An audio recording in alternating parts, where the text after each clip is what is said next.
when you work in technology or when people start developing a technology, it's always like this very utopian vision of, what is this technology going to do for people? How is it going to save lives and, Yeah. change things? And then you kind of get into the reality of getting investment and how can you,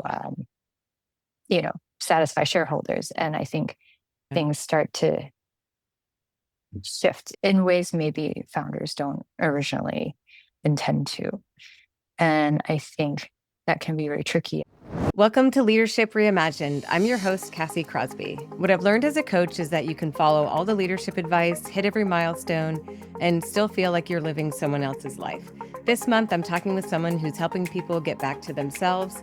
Adelle Lin, founder of the Tonii Project, creates wearable amulets from people's values, physical reminders of what matters most.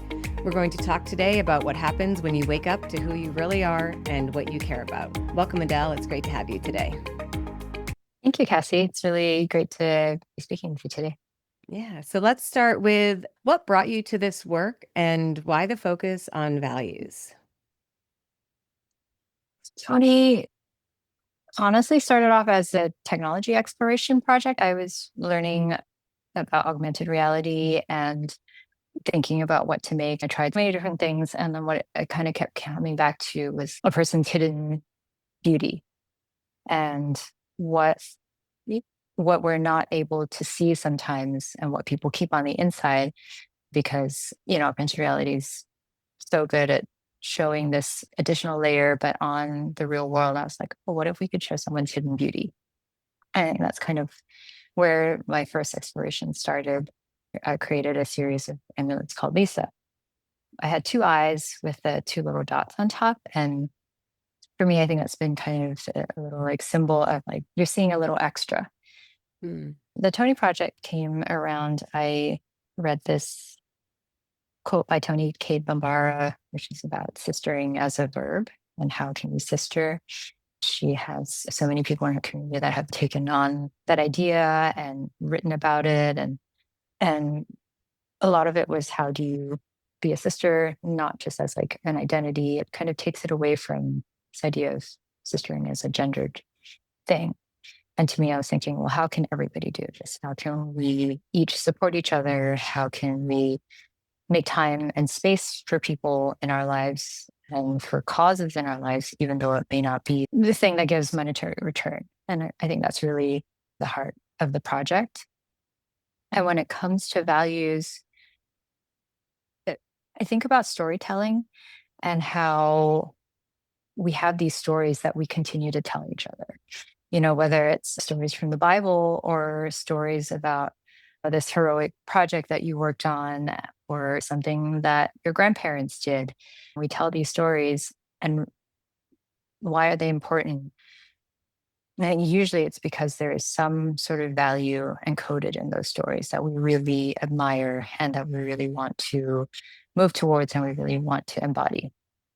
And so I think those things kind of put together, if we can hone in on values that we find valuable and figure out ways that we can incrementally move towards those, I think that's where I get really excited.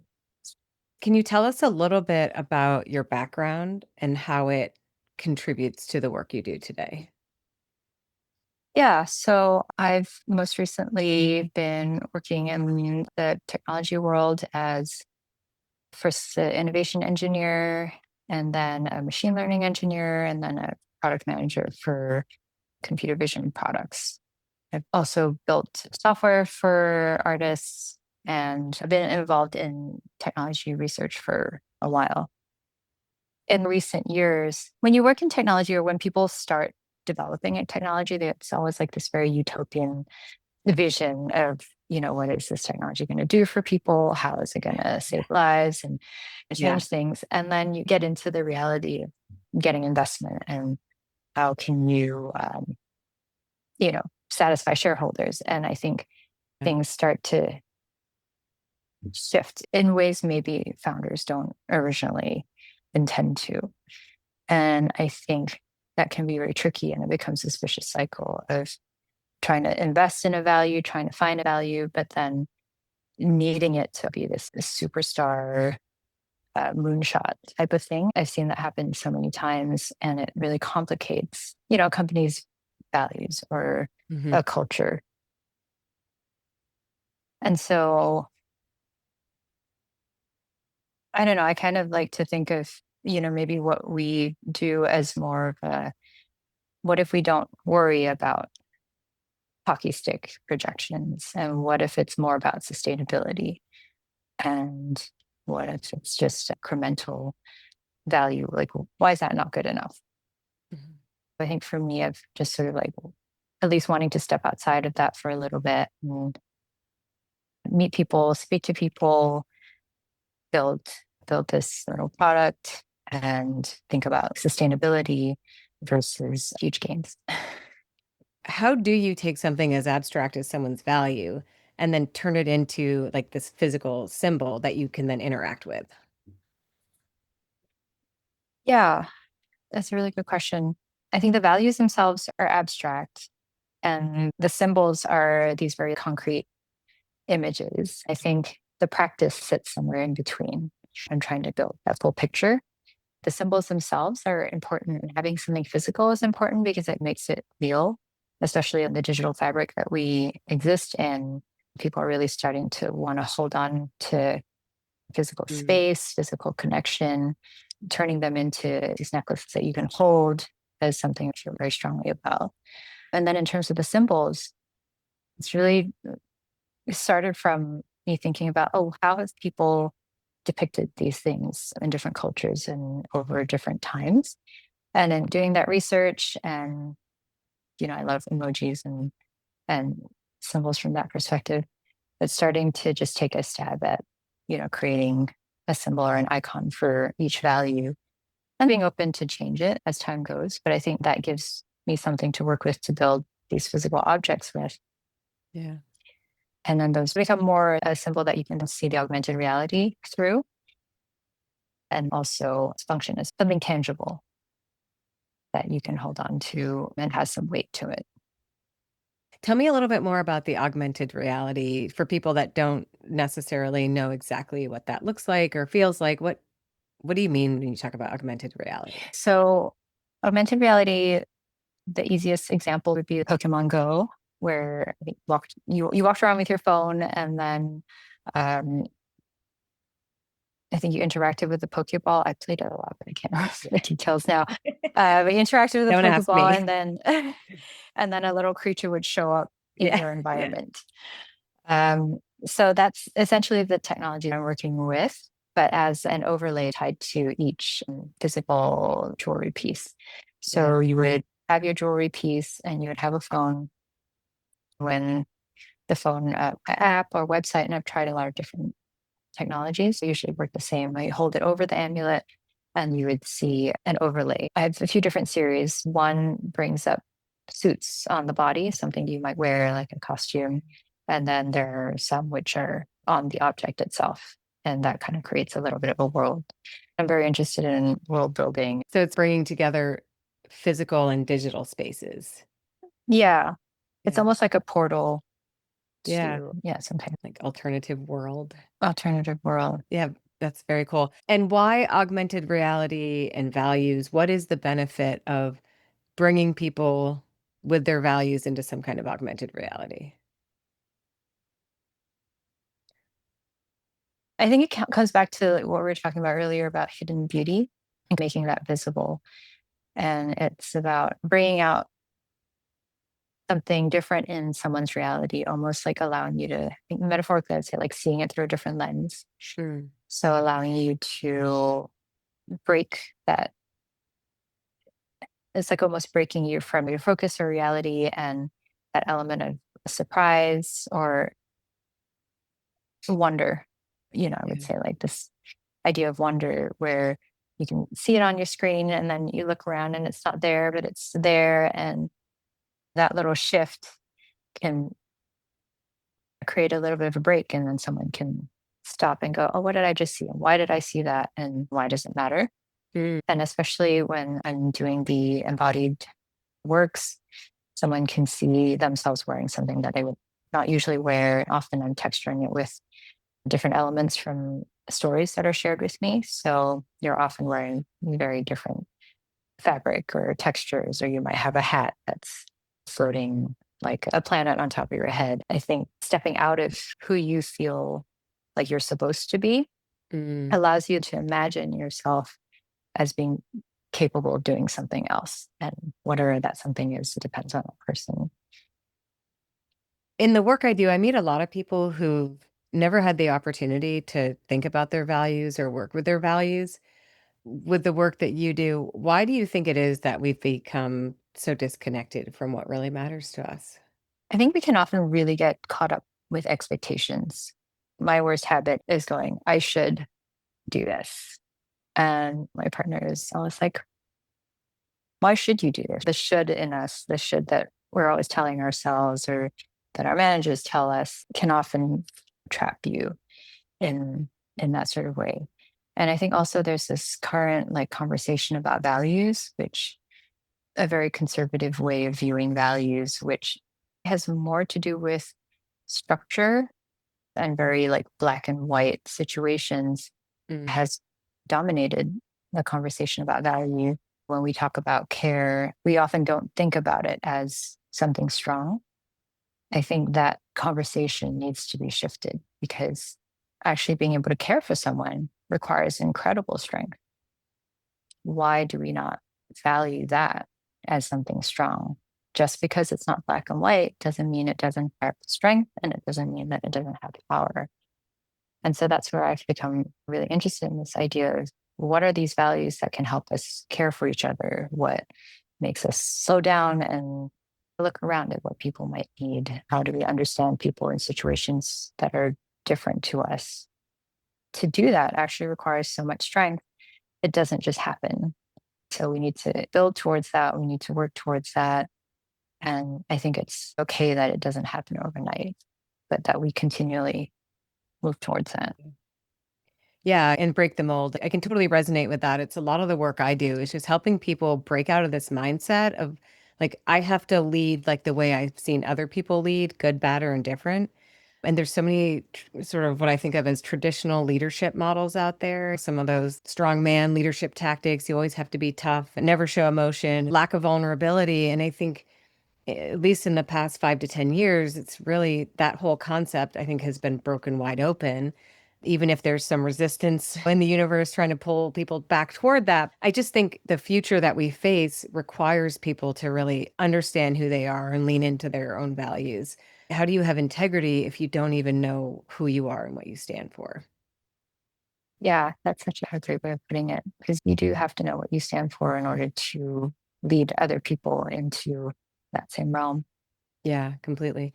So I want to ask you to switch a little bit about this idea of blending. I just think it's so interesting how you're blending sort of ancient wisdom with new technology. So what's the connection between ancient wisdom and new tools that we have today?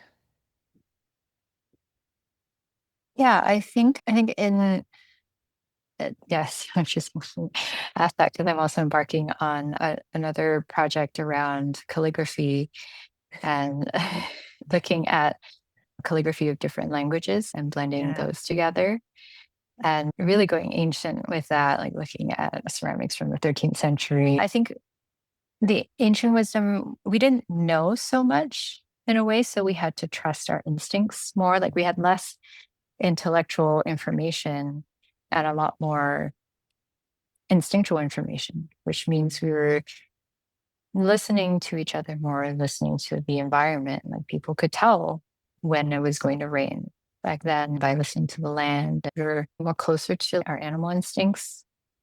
I think also we've been telling these stories over and over, and human nature is just not that different. We forget. We have like a, I don't know, 100, 150 years sort of like memory, and then we have these cycles again. These days, it feels like maybe it's 50 or 60. So I think it's important to revisit what we've learned from the past. People were really intelligent.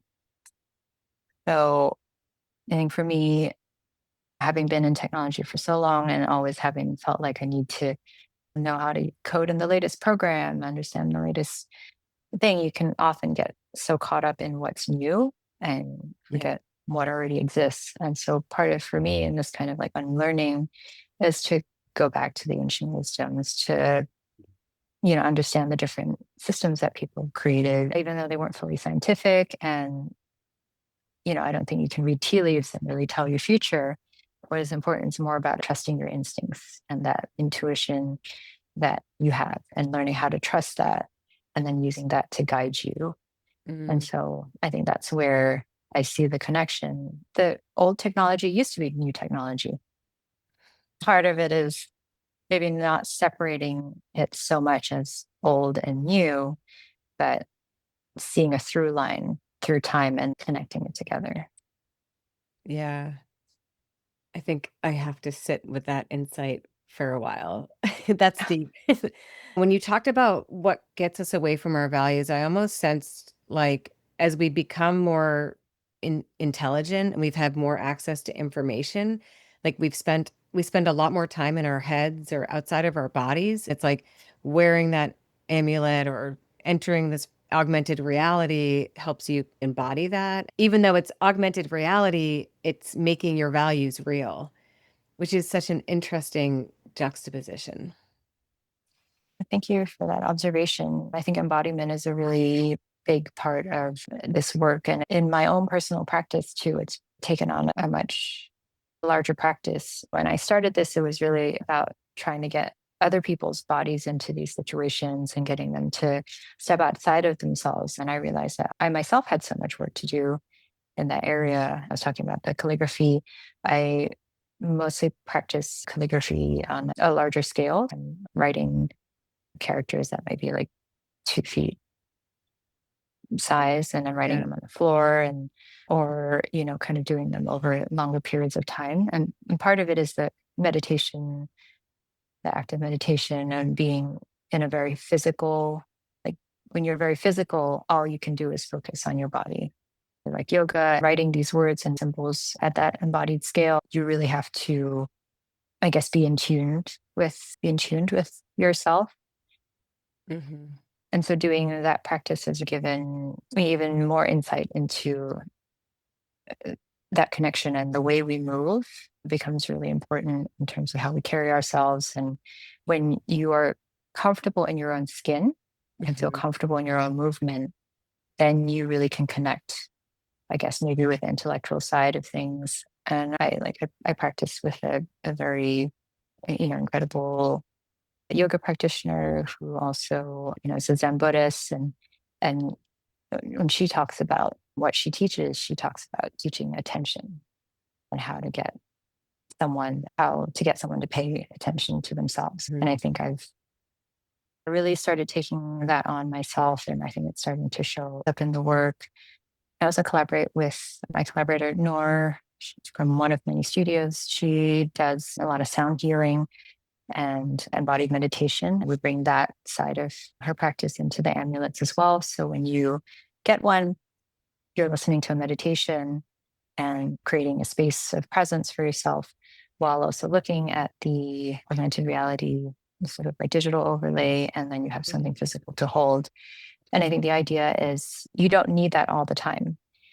A lot of this can leave an imprint on you, and then maybe you stop needing the technology after a while, and maybe just being able to get to that place of strength within yourself. I think that's kind of where I'm trying to get to with the Tonii Project. I don't think it's something that you need to have with you for the rest of your life, but it's something that can use to get to your center. And once you've learned how to do that yourself, then maybe you might just want to hold the physical thing for a while, get in tune with yourself, and then you can rely on yourself to move forward and do what you need to do.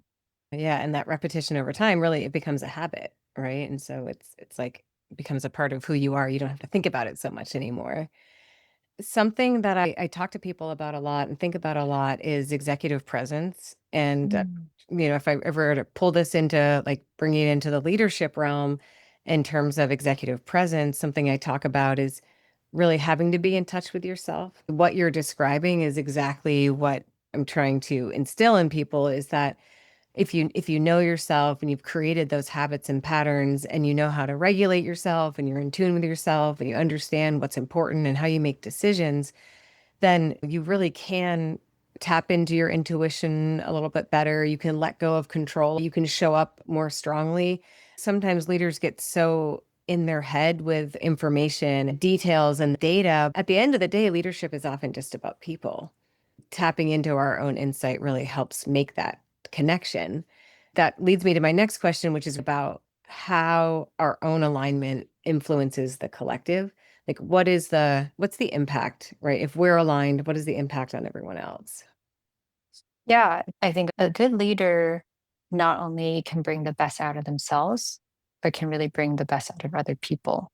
Yeah, I think that's where toxic leadership can come from insecurity, totally. right? Some kind of fear. And like you were saying, we need to lead like so and so led, or maybe they had a strong mentor and they feel like they need to live up to that style of toughness. People can be very unforgiving on themselves. And when you're unforgiving of yourself, you tend to be unforgiving of other people. As a leader, learning how to forgive yourself and be gentle with yourself is not just about you, because once you learn that, you can bring that to other people in your organization. I think people work best when they feel trusted. If you're always too scared to try something or say something, you might be suppressing that instinct in yourself. You've done all this work to hire the best people. You put them through this like rigorous interview process and ask them how they're innovative and creative, and you bring them into your organization. And if they're too fearful, I think part of that intuition and learning to trust yourself is so that you can also trust the people around you. And when you can recognize a place of flow or a place where other people can really be strong, bring them into the light, and then you take pressure off yourself. And then that sort of alchemy happens. Yeah. I think a good company is a good team, when everybody's doing their best, everybody's in tune with each other, everyone trusts each other. I think that's when we do the best work. Yeah. And human nature is so interesting how we project our insecurities on others. If we don't trust ourselves, we don't trust other people. I think that's true in the workplace, it's true in relationships. It's often the core of so many of our challenges is, how we feel about ourselves projected on other people. What do you think would be possible if everyone in the world was aligned and living by their values? Wondering how far to go with this. But I was actually having a conversation with a fellow artist recently. And I think when you're really able to have genuine connection with people, there's no way you can feel capable of harming other people. And that kind of stayed with me. It sounds simple, but when you feel really connected, valued, and appreciated, I don't know, like I couldn't feel like doing harm onto someone. Yeah. And maybe it's just that simple. Maybe that's if we can value ourselves and feel like we're genuinely connecting with our environment and with each other, there would just be less harm. I think that's why dehumanizing people is so dangerous. And why some of what happens with social media and the loss of connection between people is sort of that disconnect, that dehumanization. It just causes people to behave badly. The more we try to turn people into numbers and statistics, the easier it is to, yeah, discount them and to create projects and works that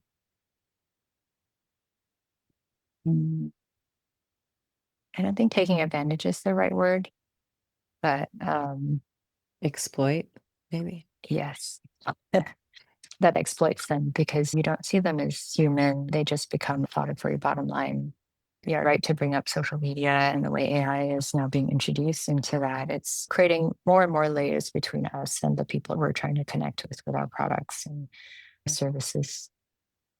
How do our values bring us back to that?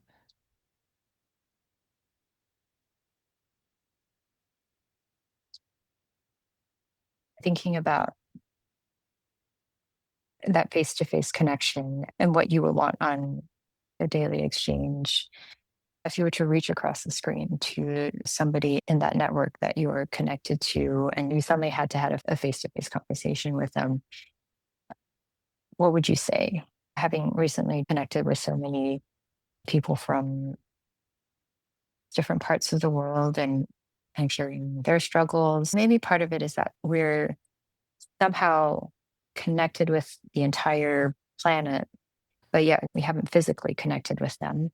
And maybe there's that false sense of connection or that we are all the same because we use the same platforms or we're on the same apps.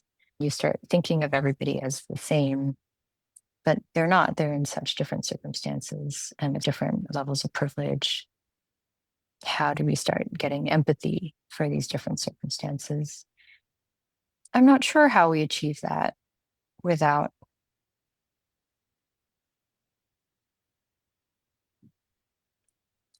really like connecting and listening. But I think maybe we come back to that embodiedness because if you can really come back to feeling, if you can really come back to being in touch with your center and your feelings and trusting that other people are more similar to you in that way and they are different, then you wouldn't think so much about them as like a number. You would be able to humanize the situation a little bit more. For those people out there who have that feeling like something's missing or just haven't thought about their values yet, where do you suggest they begin? I think a good place to begin is to think about your family, maybe an ancestor. What are some of the stories you remember being told growing up? Was there something in that you thought was inspiring or moved by? Have you seen something recently in your close circle where someone has done something and you're like, oh, I wish I had the courage or the strength to do that? You can question yourself, what did they actually do? What was the value they embodied in that moment? What was something that your ancestor did that you felt was important to your family? And if we take away this idea of like, oh, this was back in the olden days and that's what people used to do, and go, well, actually, wasn't that long ago. And how did people really treat each other? I think you can start to figure out what values you're interested in and what you might want to focus on. And then once I think we start from these closer human examples, and then we come back to the workplaces that we're in. We come back to the products that we're building, the services that we're trying to achieve. And I think it's important to not think of them as what we're doing for other people. What do we want to see? What do we want to do for ourselves? And then how can we bring everybody else on board and do the same? Yeah, I love that. I think that's great advice in terms of where to start. And then finally, if someone wants to check out your work or follow you, where can we find you? Yeah. So the Tonii Project, we have a website. It's called Tonii.art. So www.tonii.art. And I'm on all the different social media platforms as Adelle Lin, ADELLELIN. Well, thank you so Anywhere you much. can type into, you'll find me. Yeah. And Tony with 2 eyes. Yes, Tonii. Yeah. I will be definitely following your work. And I think the work you're doing is so important just to creating a more values aligned world. I think values are more important than ever. So keep on doing what you're doing and good luck to you, Adele. Thank you so much, Cassie. Take care.